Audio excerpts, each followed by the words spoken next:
제2차 세계대전 한창 진행 중일 때에 어느 날 밤이었습니다. 영국 북해도의 외딴 섬에서 홀로 이 등대를 지키고 있는 노인이 있었습니다. 그 사람의 이름은 토마스였었습니다. 이분은 30년 동안에 단 하루도 이 등대불을 꺼본 적이 없었습니다. 폭풍우가 몰아치고 그리고 안개가 치던 그런 밤에도 이 등대불을 지키면서 살아왔었습니다.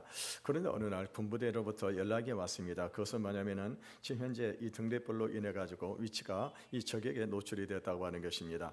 그렇기 때문에 이것을 이 적에게 위치를 노출시켰기 때문에 등대불을 끄라고 하는 그런 군부대의 명령이 하달이 되었습니다.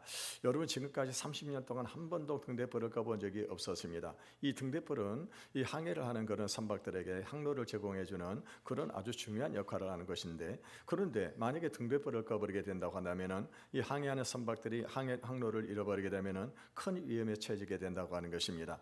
그렇다고 해가지고 이 지금 군의 이 명령을 어길 수도 없는 것입니다. 왜냐, 명령을 어기게 된다고 한다면은 군법에 처벌이 받을 수가 있는 것입니다. 고심 끝에 할 수 없이 나라를 위해서 이 등대불을 끄고 말았습니다. 그런데 그날 밤에 어떤 일이 벌어지게 되느냐? 영국 상성 한쪽이 그 근처를 항해하다가 그만 이 암석에 자초가 되어가지고 그래서 부서지고 말았습니다. 이 사고로 인해 가지고 당시 그 상선에 타고 있었던 41명 중에서 35명이 죽는 그런 일이 벌어졌습니다. 12명만 살아나고 35명이 죽는 이 엄청난 사고가 벌어지게 된 것입니다. 아침에 일어나서 보게 되니까 바닷가에 그 파손되어 있는 배 조각들이 널려 있는 것을 보고서 이분은 통곡을 하지 않을 수가 없었습니다. 왜냐하면 내가 군부대의 명령을 어기고 만약에 등불을 켰다라고 한다면은 이 많은 사람들이 살았을 텐데 그 명령을 따르지 아니하고 명령을 따르나라고 등불을 꺼버렸기 때문에 그 많은 사람들이 죽었다고 하는 것입니다. 그래서 그분은요, 그 이후부터는요, 절대로 어떤 일이 있어도 어떤 협박이 있어도 등불을 끄지 않았다고 하는 것입니다. 그러면서 그분은 이런 말을 했습니다. 이 빛은 내 것이 아닙니다. 이 빛은 어둠 속에서 길을 잃은 모든 이들을 위한 것입니다. 여러분, 오늘 우리는 부활절 이후에 지금 서 있습니다. 이 부활절 이후 이 예수님께서 십자가에서 돌아가시고 죽으시고 3일 만에 다시 살아나셔서 이 부활하신 이 엄청난 사건, 그리고 그 위대한 사건 앞에 우리가 지금 서 있는 것입니다. 그런데 오늘 본문을 보게 되면은 이 엄청난 사건 이후에 제자들이 어떻게 하고 있었는지를 우리에게 보여주고 있습니다. 놀랍게도 그들은요, 이 예수님의 부활을 믿지를 않았다고 하는 것입니다.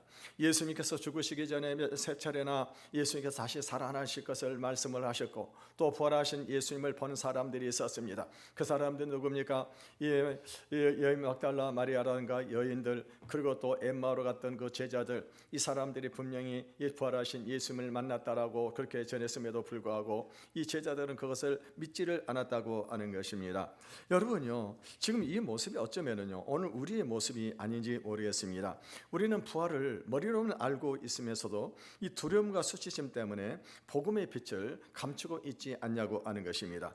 여러분, 우리가 직장에서 또 학교에서 아니면은요, 이웃들에게 나는 예수님을 믿습니다 라고 말하기가 두려워서 이 침묵하고 있지 않은지 우리의 모습을 한번 돌아보는 시간이 되었으면 좋겠습니다.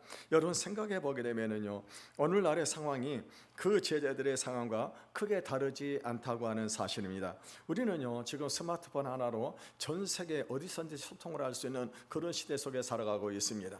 여러분, 우리 스마트폰에는 매일매일 수많은 글들을 올리고 내리고 그리고 수많은 사진들을 보냅니다. 맛집을 소개하고 또 그리고 좋은 여행지도 매일매일 소개를 하고 있습니다. 그럼에도 불구하고 여러분, 우리는요, 유독 한 가지 예수님이 나의 삶을 바꾸셨다라고 하는 말만큼은요, 선뜻 하지를 못하고 있다고 하는 것입니다. 여러분, 왜 그럴까요? 복음이 부끄러워서 그러는 것입니까? 아닐 것입니다. 아마도 이 복음을 전하는 것이 두려워서 그러지 않은가 한번 생각을 해보시기를 바라겠습니다. 여러분, 만약에 우리가 복음을 전하다가 거절을 당할까 두려운 것입니다. 때로는요, 이상한 사람 취급을 당할 수 있을 거라고 하는 것입니다. 어쩌면은 복음을 전하다가 다 사람들과 관계가 어색해질 수 있지 않겠는가, 이런 생각 때문에 우리는요, 이 주님의 명령을 알면서도 두려움 때문에 복음의 불빛을 끄고 있다고 하는 사실입니다. 그런데 부활하신 주님은 그 자리에 지금 직접 나타나셨습니다. 제자들을 꾸짖으셨지만 그들을 버리지 않으셨습니다. 제자들에게 실망을 하셨지만은 그들을 포기하지 않으셨습니다. 그리고 역사상 가장 위대한 명령을 내리셨습니다. 그 명령이 무엇입니까? 너희는 온 천하에 다니며 만민에게 복음을 전파하라. 여러분, 오늘 이 말씀이 우리에게도 동일하게 지금 울려 퍼지고 있는 것입니다. 이 부활절 이후에 우리는 무엇을 해야 될까요? 오늘 본문을 통해서 우리가 세 가지 말씀을 함께 나누도록 하겠습니다. 이 첫째는 부활이 먼저라고 하는 것입니다. 우리 먼저 14절의 말씀을 같이 읽어보겠습니다. 시작. 그 후에 11 제자가 음식을 먹을 때에 예수께서 그들에게 나타나사 그들의 믿음 없는 것과 마음이 완악한 것을 꾸짖으시니 이는 자기가 살아난 것을 본 자들의 말을 믿지 아니함일러라. 오늘 본문에 보면 14절에 아주 충격적인 장면으로부터 시작이 되고 있습니다. 예수님께서 제자들에게 나타나셨습니다. 그리고 제일 먼저 예수님이 하신 말씀이 무엇이었습니까? 제자들을 꾸짖으셨다고 그러셨습니다. 꾸짖으셨다. 여기서 이 꾸짖으셨다고 하는 헬라 원문은요, 이 에네이디션이라고 하는 그런 단어입니다. 이것은 단순하게 나무람 정도가 아닌 것입니다. 이거는요, 아주 강하고 날카로운 책망을 의미하고 있는 것입니다. 그러니까 지금 이 주님이 꾸짖으신 그 이유가 뭐냐? 오늘 성경에 보게 되면 그들이 믿음이 없는 것과 마음이 완악한 것을 꾸짖으셨다라고 그렇게 말씀을 하셨습니다. 제자들에게 주님이 분명히 사흘 안에 다시 살아날 것을 말씀을 하시고, 그 여인들이 또 다른 제자들이 예수님이 살아났다고 하는 그 복음을 증거했음에도 불구하고 그들은 믿지 않았다고 하는 것입니다. 또 뿐만이 아닙니다. 완악한 것을 꾸짖으셨다. 여기서 이 완악하다고 하는 단어, 헬라어 단어는 스클레로카르디라고 하는 단어를 사용하고 있는데, 이거는요, 굳어버린 심장을 의미하는 것입니다. 그러니까 지금요, 이 제자들은 마음의 문을 아예 닫아버린 상태를 말하고 있는 것입니다. 왜 그들에게 심각한 문제가 되었냐고 하는 것입니다. 제자들은 단순히 몰라서 믿지 않은 것이 아니었었습니다. 그들은요, 부활의 증거를 직접 다 봤습니다. 들었습니다. 엠마오로 가는 두 제자 마리아와 다른 여인들에게서 분명히 예수님께서 부활하셨다, 그분을 만났다라고 이야기를 들었습니다. 그럼에도 불구하고요, 믿지를 않은 것입니다. 이것은 증거의 부족이 아니라 의지의 문제, 마음의 문제였다고 하는 것입니다. 주님은 왜 복음을 전파라는 명령을 내리기 전에 먼저 불신앙을 꾸짖으셨을까요? 그거는요, 이 복음 전파의 능력이 오직 부활 신앙에서 나오기 때문입니다. 여러분 생각을 해보십시오. 만약에 예수님이 부활하지 않으셨다 한다면은 우리가 전할 복음이 무엇일까요? 아마도 사람들에게 착하게 살라 하는 도덕적인 그런 교훈일 것입니다. 아니면은요, 뭐 희망을 가지라, 어떤 그런 자기 개발 메시지 정도일 뿐일 것입니다. 여러분요, 그런데 이 복음의 핵심은 뭐냐? 그리스도께서 죽으셨다가 다시 살아나셨다고 하는 것입니다. 사도 바울은 이것을 어떻게 말씀을 하고 있습니까? 우리 고린도전서 15장 17절을 읽어보겠습니다. 시작. 다시 살아나신 일이 없으면 너희의 믿음도 헛되고 너희가 여전히 죄 가운데 있을 것이요. 여러분, 만약에 그리스도께서 다시 살아나신 일이 없다고 하면 우리 믿음 이거 아무 쓸데 없는 겁니다. 여러분, 우리 죄도 여전히 우리는 죄 가운데 있다고 사도 바울은 그렇게 분명히 말씀을 하고 있습니다. 여러분, 부활을 믿지 않는 자는요, 전할 복음이 없는 것입니다. 그런데 부활을 진정으로 믿는다고 한다면 우리는요, 침묵을 할 수가 없을 것입니다. 이 무덤이 비어 있다는 걸 안다면, 죽음이 끝이 아니라고 하는 것을 우리가 안다고 한다면요, 여러분 어떨까요? 이 기쁜 소식을 혼자만 우리가 품고 있겠냐고 하는 것입니다.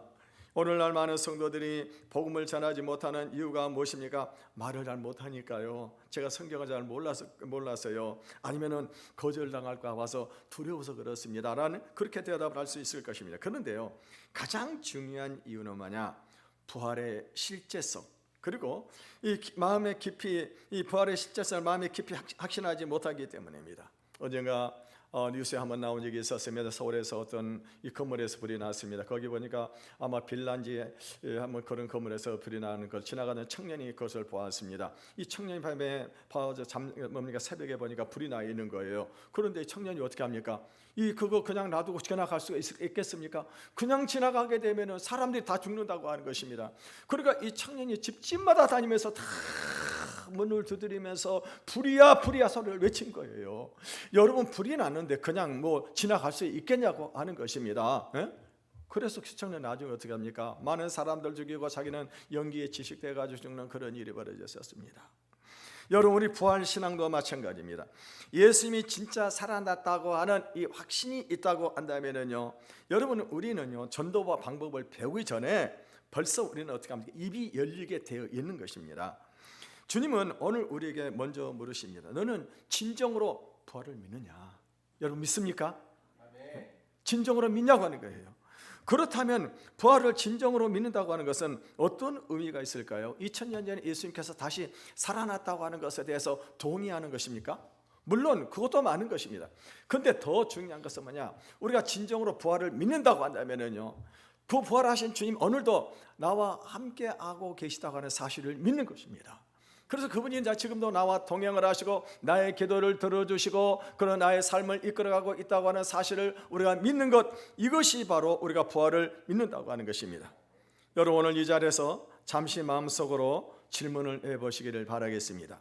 나는 예수님이 지금 이 순간도 살아계시다고 하는 것을 정말로 믿냐고 하는 것입니다. 만약에 그 믿음이 흔들린다고 한다면 오늘 그 믿음을 새롭게 하는 시간이 되시기를 바라겠습니다. 여러분, 부활의 신앙이 새로워지게 될 때 이 복음의 이 전파는요, 이 자연스럽게 따라오게 되는 것입니다. 여러분, 이 질문에 우리가 예라고 대답하는 순간에 복음 전파는 우리가 의무가 아니라 흘러넘치는 물이 되는 거예요. 전하지 않고는 견딜 수가 없는 것입니다. 15절의 명령은요, 너무나도 유명해가지고 우리가 그 폭발력을 지금 잃어버리고 있는 것 같아요. 우리 15절을 다시 읽어보겠습니다. 시작. 너희는 온 천하에 다니며 만민에게 복음을 전파하라. 오늘 본문에 보니까 너희는 온 천하에 다니면서 만민에게 복음을 전파하라고 말씀을 하고 있습니다. 오늘 본문에 여기서 이 온 천하라고 하는 만민에게라고 하는 말이 나오는데, 이 만민은 누구를 말하는 걸까요? 헬라어에 보게 되면은 이 파세테 크티세라고 하는 단어를 사용하고 있는데, 문자적으로는 모든 피조물들에게 이 복음을 전하라고 하는 것입니다. 유대인들 이방인들을 계취급을 했습니다. 그리고 같은 이스라엘 땅에 살고 있는 사마리안들은 상종을 하지 않았었습니다. 여자들은 공적 증인으로 세우지를 않았다고 하는 것입니다. 그런데 오늘 성경에 보게 되면은요, 이 예수님은 그 모든 경계를 한 번에 허무셨습니다. 모든 피조물들에게. 여러분, 이것이 얼마나 혁명적인 선언인지를 우리가 알아야 될 것입니다. 이 복음은 특정 민족의 전유물이 아닌 것입니다. 여러분, 복음은 특정한 계층, 특정한 문화, 특정한 언어를 사용하는 사람들에게 그것들이 아니라고 하는 것입니다. 이 복음은 모든 사람을 위한 것입니다. 그런데 우리는 종종요, 스스로 이 복음의 대상을 제한할 때가 참 많이 있습니다. 저 사람은 너무 완고해가지고 복음이 통하지 않을까요? 저 사람은 지식이 많은 그런 사람이기 때문에 그래서 이 기독교에 대해서는 관심이 없을 거야. 또 어떤 사람은 또 어떻습니까? 저분은 다른 종교를 가지고 있으니까 내가 건드리지 말아야 돼. 내가 개인이 복음 전했다가 지금까지 좋은 관계를 맺고 살아왔는데 그랬는데 관계가 깨지지 않겠나, 이런 생각을 하고 살아갈 때가 많이 있다고 하는 것입니다. 여러분, 그런데 주님은요, 가까운 자에게만 전파하라고 말씀을 하지 않으셨습니다. 효과가 있는 자에게만 복음을 전하라고 하지 않았습니다. 거절당하지 않을 것 같은 자에게만 전하라고 하지 않으셨습니다. 누구에게 전하라고 그랬어요? 만민에게 복음을 전하라고 하는 것입니다. 여러분, 복음 전파의 진짜 성공 여부는 우리 책임이 아니에요. 여러분, 씨앗을 뿌리는 것은 농부가 뿌리지만은 자라게 하시는 분은 누구신가요? 하나님이 자라나게 하시는 것입니다. 바울은 심고 아볼로는 물을 주었지만은 자라나게 하시는 분은 하나님이신 것입니다. 여러분요, 우리가 사실 가장 전도하기 어려운 만민이 누구일까요? 가장 먼 곳에 있는 이방인이 아닙니다. 바로 가장 가까이 있는 사람들입니다. 오랫도록 같이 생활하는 우리 가족들, 그리고 직장의 동료들, 그리고 우리 주변에 매일매일 마주치는 그런 이웃들, 이 사람들이 사실요, 어떻습니까? 복음을 전하기가 어렵습니다. 왜 그럴까요? 관계가 깨질까 생각을 하기 때문입니다. 내 약점을 잘 아는 사람인데 내가 복음을 전하게 되면은 저 사람 비웃지 않겠나 이런 생각을 할 수가 있는 것입니다. 너무나 잘 알잖아요, 주변의 사람. 근데 여러분 한 가지 뒤집어 놓고 생각해 보게 되면은요, 주변의 사람들이 나를 잘 안다고 하는 것은 무엇을 의미하게 될까요? 내가 그냥 예수 믿고 난 다음에 나의 변화된 삶을 이 사람들 너무너무 잘 알고 있는 거예요. 여러분, 그 중요한 게 뭐니까요? 가장 중요한 것은요, 바로 이 내가 변화된 이 자체, 이것이 바로 복음이라고 하는 것입니다. 말로 전하기 전에 삶으로 이미 복음이 전해져 있었습니다. 또 오늘 본문에 보면 온 천하는요, 온 천하는 먼 곳에 있지 않습니다. 온 천하는 어디입니까? 우리 가정에서 시작이 되는 것입니다. 그래서 아직 믿지 않은 배우자, 교회를 따는 우리 자녀들, 아직 예수님을 잘 모르는 부모님, 이분들이 바로 우리 온 천하인 것입니다. 여러분, 우리 일터에도 있습니다. 매일 만나고 있는 우리 직원의 동료들, 그리고 직장의 상사들, 나의 도움을 구하는 그런 아래 사람들, 후배들, 이런 사람들이 바로 이 온 천하인 것입니다. 그리고 여러분, 우리 이웃에도 있습니다. 우리 이웃을 아직 이름도 모르고 있는 이웃에 사는 그런 이 이웃들, 매일 만나는 경비원들, 또 매일 가면 우리 슈퍼마켓의 주인, 이런 사람들, 여러분, 이런 사람들이 우리의 이웃들이라고 하는 것입니다. 여러분, 지금 여러분이 앉아있는 이 의자를 기증하신 분이 김순덕 권사님이라고 언젠가 한번 말씀을 드렸습니다. 이분이 우리 교회 의자를 전부 다 바꿔주시고, 또 강대상의 의자 저 뒤에 있는 저 헌금 그 다이까지 해서 다 바꿔주신 분입니다. 상당히 큰 돈을 들여가지고 바꿔주셨는데, 이분이요, 누구를 전도를 했냐면 남양주의 21세기 병원장을 전도를 했습니다. 종합병원이에요. 종합병원, 21세기 단과병원이 아니라 종합병원입니다. 그런데 이분이, 여러분, 그 정도 병원장 정도 이런 사람을 전도하려고 하면은 누가 전도를 해야 될까요? 그보다도 지식이 많다거나 돈도 많이 있다거나 사회적으로 유명한 그런 사람이 전도를 할 수가 있을 것입니다. 근데요, 여러분, 김수동 권사님 어떤 분이냐? 남양주에서 농사짓는 분입니다. 농사짓는 분이에요. 이분이 이 치료를 받다가 병원장님한테, 원장님 예수 믿으세요 라고 그렇게 전했어요. 근데 하나님이 역사하셨습니다. 어떻게 역사하셨어요? 병원장님이 뭐라고 하냐면, 그렇지 않아도 예수를 믿고 싶은데, 교회를 가고 싶은데 아무도 자기에게 전하는 사람이 없더라고 하는 거예요. 그래가지고 이분이 병원장 4분을 대전도해 왔습니다. 그러나 나중에 병원장 아버지, 어머니도 전도해 왔습니다. 이 병원장의 아버지가 누구냐? 서울대 건축학과를 나오신 분이고, 어머니는 이화여대를 나오신 분이에요. 최고의 인테리어들입니다. 인테리어. 예. 인테리어라고 나오는 인테리. 여러분, 우리 온 천하가 바로 가까이 있습니다.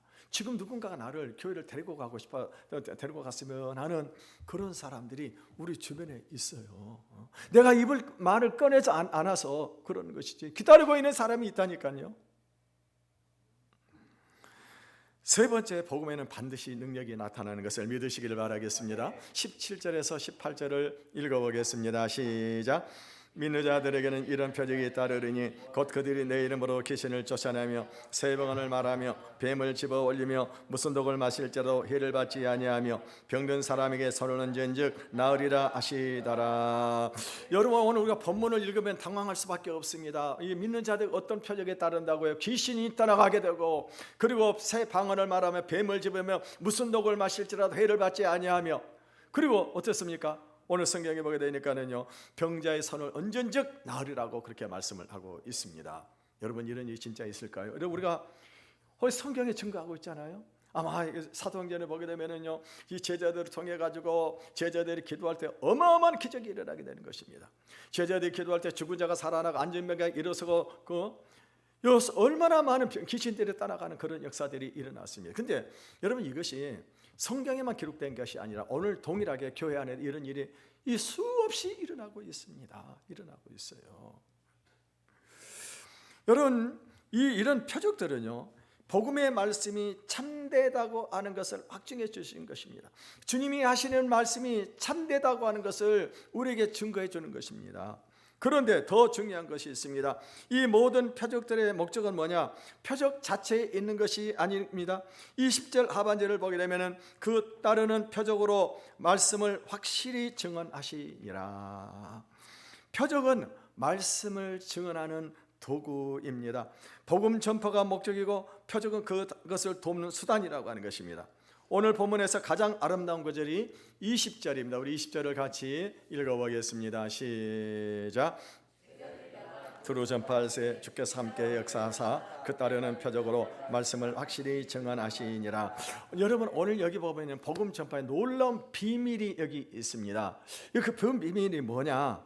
제자들이 먼저 나갔다고 하는 것입니다.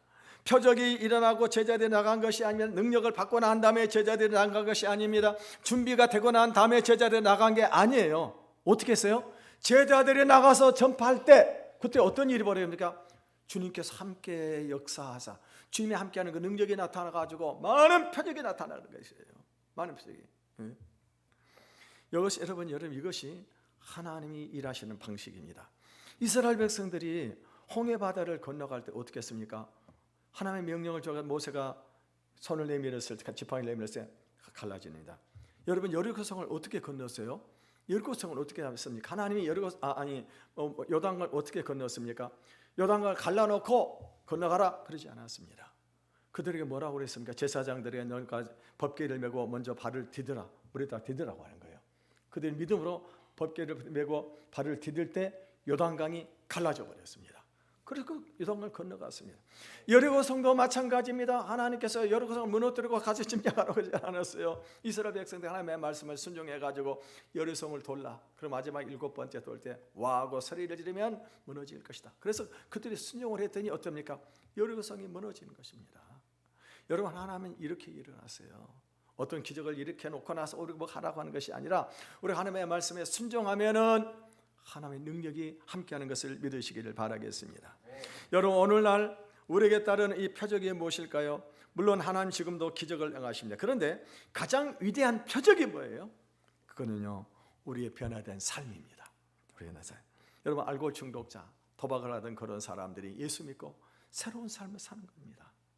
여러분, 이것보다 이 기적이 어디가 있습니까? 어떻게 사람이 변하는가 그래요. 뿐만이 아닙니다. 여러분, 깨어졌던 그런 가정들이 다시 회복이 되는 역사가 일어나게 되는 것입니다. 또 절망 가운데서 소망을 잊고 살아가는 그런 사람들이 예수 믿고 소망을 가지고 살아가는 것, 여러분 이것이 진짜 표적입니다. 진짜 표적이에요. 여러분, 이 표적은 설명이 필요가 없습니다. 보는 사람들이 묻습니다. 당신은 어떻게 가지고 그렇게 변화가 되었습니까? 어떻게 가지고? 어떻게 가정이 회복이 되었습니까? 어떻게 그 절망을 딛고 일어설 수가 있습니까? 나는 예수 믿고 이렇게 변화가 일어나게 되었습니다.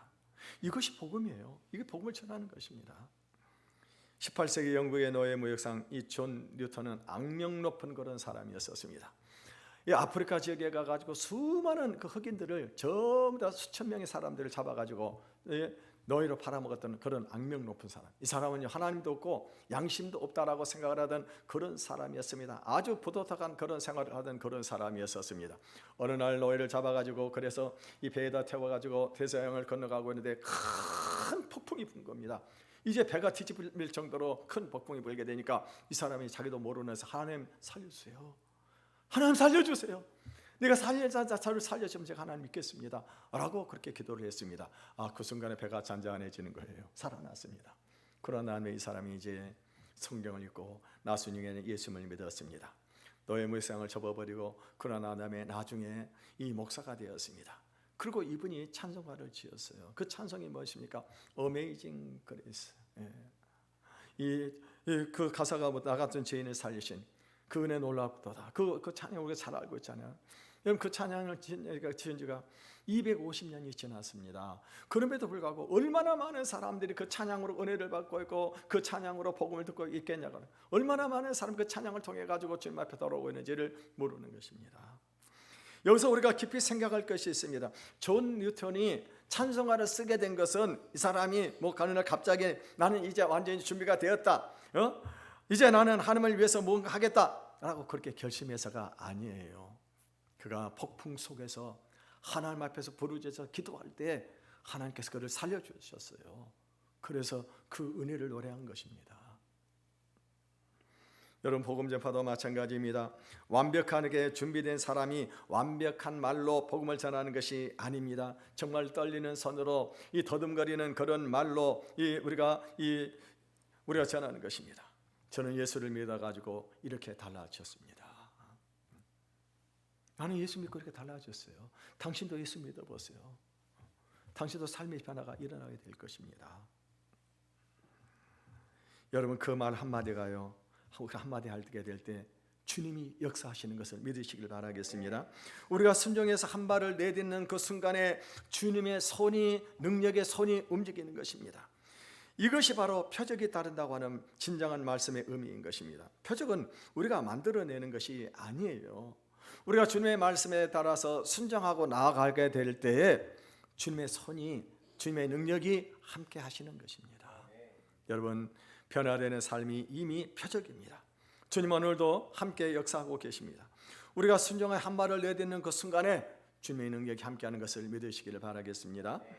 오늘 우리는 마가복음 14장 16장 14절 20절을 통해서 세 가지를 살펴보았습니다. 첫째는 부활이 문제. 주님이 부활하셨다고 하는 이 사실을 우리가 믿는다면요, 우리는 가만히 앉아 있을 수가 없는 것입니다. 죽음이 끝이 아니라고 하는 것을 우리가 아는데 어떻게 해서 우리가 복음을 전하지 않을 수 있겠냐고 하는 것입니다. 두 번째는요, 이 복음은 모든 사람들을 향한 것입니다. 우리는 대상을 제한하고 이 사람은 안 될 것이라고 하는 그런 생각을 할 때가 많이, 여러분 절대로 대상을 제한하지 마시기를 바라겠습니다. 세 번째는 복음에는 반드시 능력이 따른다고 하는 것입니다. 그래서 우리가 순종하고 나아가면은 하나님께서 함께하는 그 능력을 체험할 수 있는 것입니다. 19세기 말에 이 스코틀랜드 출신의 청년 피터 캐머런 스콧이라고 하는 사람이 있었습니다. 이 사람은 온 마음을 다해가지고 내가 이 아프리카 선교를 해야 되겠다라고 생각을 하고, 그리고 나서 작정을 하고 이제 콩고로 갔습니다. 그런데 얼마 지나가지 않아가지고 콩고에서 그냥 열대병을 그냥 앓고 말았습니다.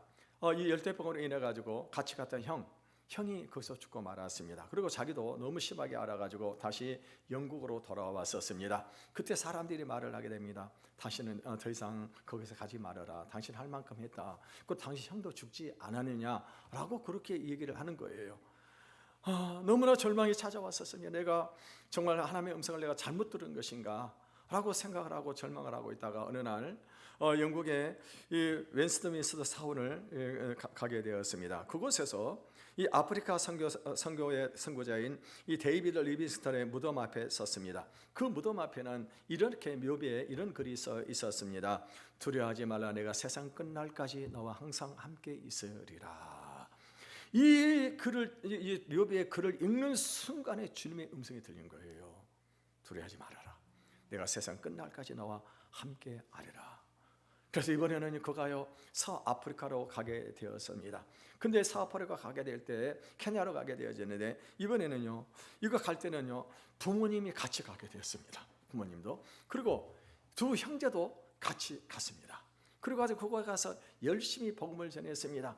그래가지고 그곳에서 이 수백 명의 사람들을 전도를 했습니다. 그리고 AIM 아프리카 내지 선교회를 조직을 했습니다. 그런데 안타깝게도 이 스콧은요 34살에 수면병으로 죽고 말았습니다. 그때 사람들은요 뭐라고 했을까요? 사람들은 또다시 말을 했을, 결국 실패로 끝났구나. 그런데요 여러분, 하나님의 생각은 달랐습니다.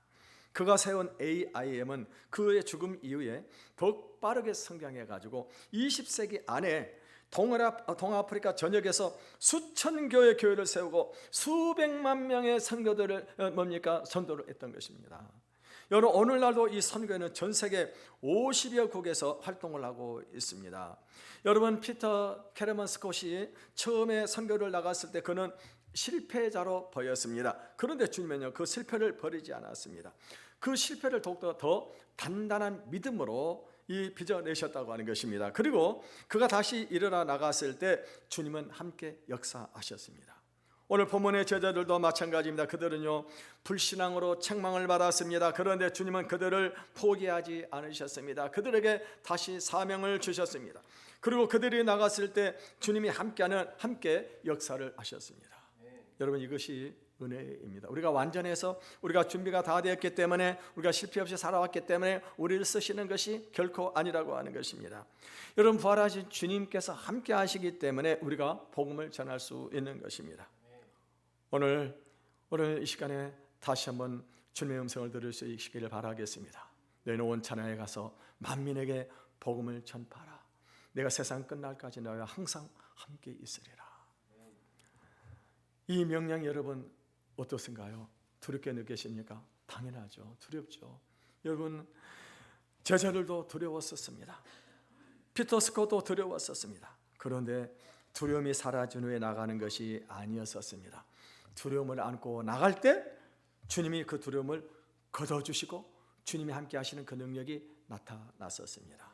여러분, 어쩌면 오늘 우리 가운데는요, 내가 한 년간 저 사람에게 복음을 전해야겠다라고 생각하는 한 사람이 있을 것입니다. 근데 여러분, 지금까지 수년 동안에 마음만 먹었지 복음을 전하지 못하고 그러고 살아온 시간들이 얼마나 많았습니까? 그런데 오늘 이 시간이 바로 그때인 것을 믿으시기를 바라겠습니다. 우리가 가서 담대하게 복음을 전할 때 누가 역사하신다고요? 주님이 역사하세요. 열매를 맺게 하신 분은 하나님이십니다. 그러면 여러분, 우리가 두려워할 필요가 없는 겁니다. 여러분, 오늘 우리가 오늘 주님 앞에 간절히 기도하시기를 바라겠습니다. 주님, 제가 이 사람에게 복음을 전할 용기를 주십시오. 또 기회를 만들어 주십시오. 제가 나아갈 때 함께 역사해 주십시오.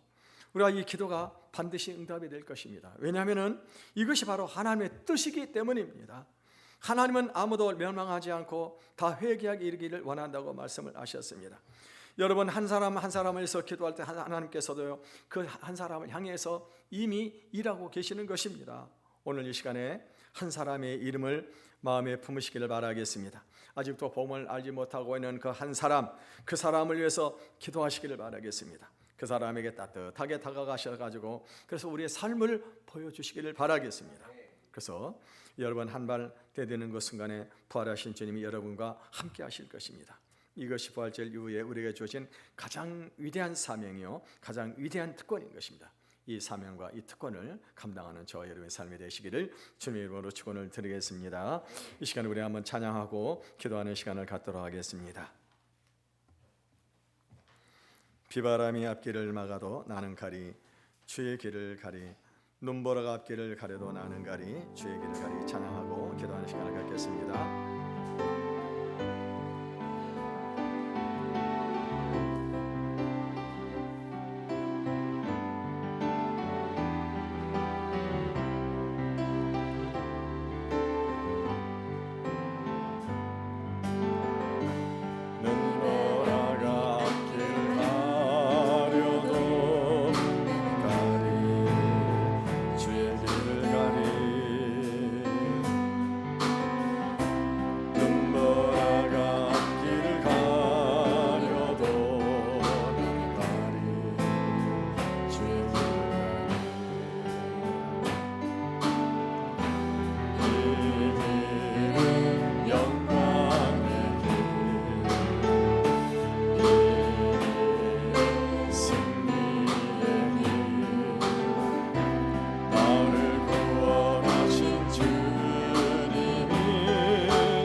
주의 길을 가르라. 주님 발자취 따라 나는 가리라. 가리라. 주의 길을 가르라.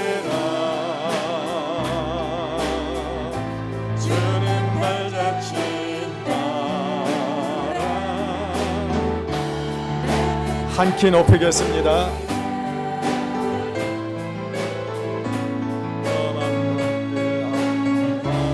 나가도 나는 가리, 주의 길을 가리. 모든 바람 앞길을 막아도 나는 가리, 주의 길을 가리.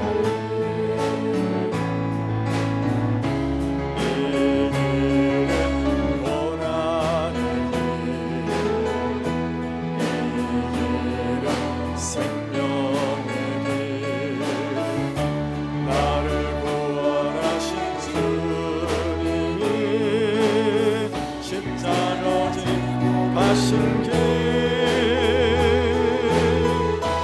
나는 가리라. 주의 길을 가리라. 주님 말 자칫 따라 나는 가리라. 나는 가리라. 주의 길을 가리라. 주님 말 자칫 따라 나는 다시 가리라. 두 손을 들고 기도하겠습니다. 나는 가리라. 주의 길을 가리라. 주님 말 자칫 따라 나는 가리라. 나는 가리라. 주의 길을 가리라. 주님 말 자칫 따라 나는 가리라.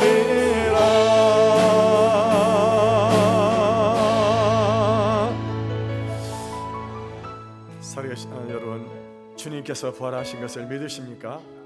아멘입니까? 그런데 왜 복음을 전하지 못하세요? 왜 전도를 못하세요? 준비가 안 돼서 그런가요? 아니면 말을 잘 못해서 그렇습니까? 나는 배우지 못해서 성경을 몰라서 그런가요? 아니에요. 여러분, 우리가 준비가 돼서 가는 게 아닙니다. 오늘 우리가 성경에서 분명히 무슨 말씀을 하고 있습니까? 우리가 나갈 때 주님이 함께 하시는 거예요. 주님이 이미 준비되어 있습니다. 이미 기다리고 있어요. 오늘 이 시간에 왜 기도할 때 하나님 우리 마음속에 담대함을 주셔서 이 부활의 복음을 전하게 하시고 주님이 함께 하시는 능력을 체험하게 해 주옵소서. 그리고 우리 모든 성도들이 한 사람의 영혼을 품을 수 있게 도와주시옵소서. 그를 기도하고 그분들을 접촉하고 그래서 이번 5월 17일 날 반드시 열매를 맺음으로 하나님 앞에 기쁨이 되는 그런 시간이 되게 해달라고 우리 주의 일을 창하고 통성으로 기도하겠습니다.